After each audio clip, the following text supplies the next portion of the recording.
It came from the interwebs. Welcome to It Came from the Interwebs. This week's video is from one of my favorite organizations, Reason Foundation.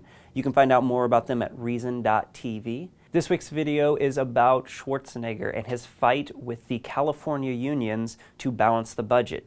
It has ramifications across the table, as it probably will happen here in Washington State and will happen at a national level. Hope you enjoy. In a world where plundering overlords have run amok, the exploited masses turned to one man to save them. They ruined his state, and now somewhere, somehow, someone's gonna pay. Unfortunately, the fantasy ends there.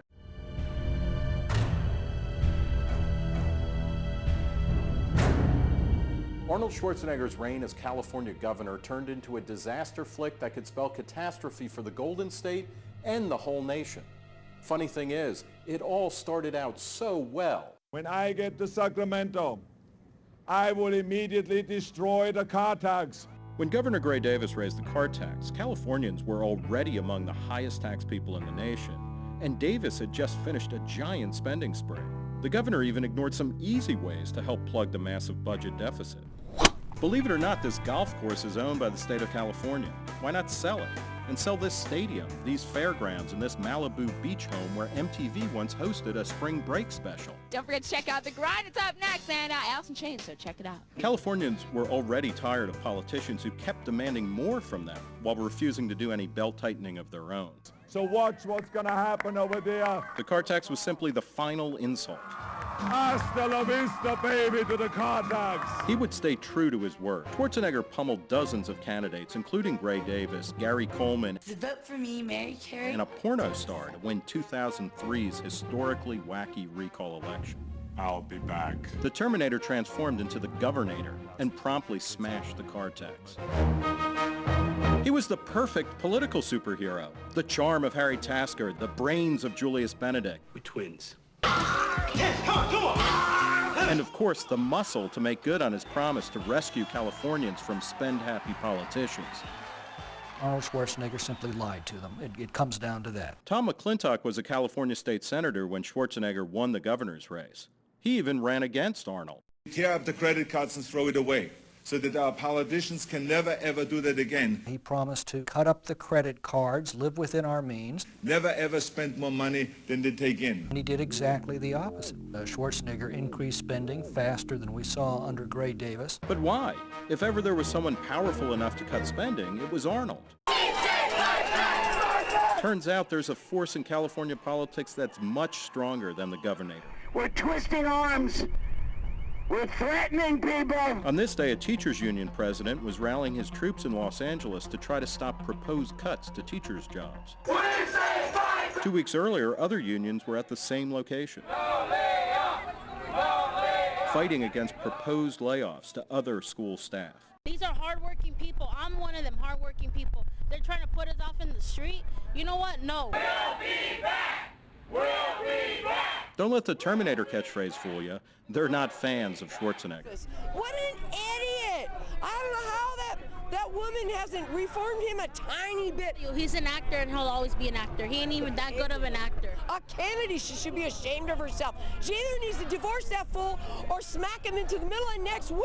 Unions have smacked Schwarzenegger around quite a bit. In 2005, the governor challenged unions with a slate of propositions, including one that aimed to restrain state spending. The unions united in 2005, and they showed Arnold where to shove his propositions. Schwarzenegger's propositions were obliterated. When he came against the union showed them where the real acting came in. A rally like this is quite a production. There are producers who come up with a game plan. You know, the organizers have meetings at work, and they're political analysts and whatever. They decide what the best course of action is. There are directors with bullhorns and, of course, actors. And the acting comes in with us people who are unionized. Check in, grab a ready-made sign, and learn your lines. The mighty, mighty union. They're printed on sheets for your convenience. So much screaming and yelling, but it's all organized screaming and yelling. I need you to stay longer and scream and yell and carry on. The public employee unions have been acting in their own self-interest to plunder the treasury of the state, and they've done a very good job of it. How good?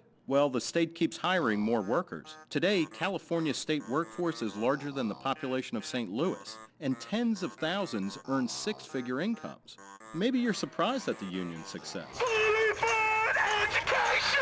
After all, it seems like their programs are always getting cut. Education funding has been getting cut left and right. What's been happening to education funding in recent years? It's been cut. Well, that's propaganda. The spending for education has been steadily increasing, despite the fact that for at least the last 3 years, the student population in the state's been in decline. California spends quite a bit on teachers. They're the highest paid in the nation, and overall state spending has exploded under Schwarzenegger.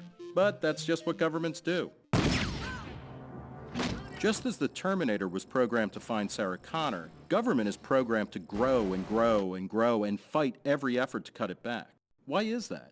Because government concentrates its benefits and diffuses the costs. Here's what he means. Say California politicians are considering a $500 million bill to give raises to state workers. It's a lot of money, but since the total cost is spread across so many taxpayers, you, as an individual taxpayer, only have to pay a tiny amount, say 5 cents. The taxpayer is getting dinged for the 5 cents, really has no serious motivation to go out and get active. Would you spend all day protesting over a lousy 5 cents? And that's why government almost always grows bigger. Whenever there's a proposal that would boost spending, the group that would benefit mounts an organized effort to fight for it. Meanwhile, taxpayers just shrug at the added nickel. But as all of those nickels begin to accumulate and begin to drag down the economy, people begin to sense that the society is seriously off track. Put yourself in the shoes of a politician who's up for re-election. Even if you think the state spends too much, would you really want to oppose these people? Keep on opposing, because you know what? We're going to come after you next, one step at a time. Far better to have this highly organized production on your side, contributing to your campaign with money and volunteers. We volunteer our butts off, we telephone bank, we go to these rallies. Just 6 years after state legislators nearly spent California into oblivion, the state's on the verge of going broke after yet another spending spree. But guess what politicians have to say about their supersized budgets? We've cut away the fat, we've cut away the meat, and frankly, we're at the bones. Remember, she and her colleagues still own that golf course, that Malibu beach house. They're spending record amounts of dough. So what's with all the talk about cuts? Cuts are going to be made. The only question is whether those cuts are made in family budgets through higher taxes or they're made in government budgets through lower spending. So guess who was forced to do the belt tightening? Governor Schwarzenegger is proposing a huge tax hike to help close a growing hole in the state budget. Sacramento politicians passed the tax hike in February 2009, squeezing another $1,100 from the average family. McClintock says it's inevitable that spending binges lead to tax hikes. Spending can only be done by extracting money from the economy. It's either done by taxation or it's done by borrowing, which ultimately has to be repaid by taxation. In 2008, State Senator McClintock became U.S. Congressman McClintock. When the newly minted representative arrived in Washington, Republicans were still hungover from their record spending binge. Then Democrats took over and quickly tried to outdo the GOP. McClintock worries that the Golden State offers a preview of coming attractions for a real-life disaster flick that's headed for our country. I think if you want to know where our country is heading under Barack Obama, you only need to look to California. Years of unsustainable spending, followed by heavy taxes and regulations, has destroyed California's economy. Pay us now! Pay us now! Whether in Sacramento or Washington, unions fight to direct more tax dollars to themselves. And of course, so do bankers, corporate CEOs, and countless other special interest groups. A generation ago, California, spending far less per capita, inflation adjusted than we're spending today, had the finest public school system in the country. We were offering a free university education to every Californian who wanted one. We had the finest highway system in the world. But now things are worse, even though taxes are higher. You are not going to like this. Remember the car tax? Hasta la vista, baby, to the car tax. More like hasta la vista to that promise, because the car tax is back. It'll cost individual drivers hundreds, sometimes thousands of dollars. As high taxes, high borrowing, and high spending destroy California's economy, Californians are moving to those 49 other states.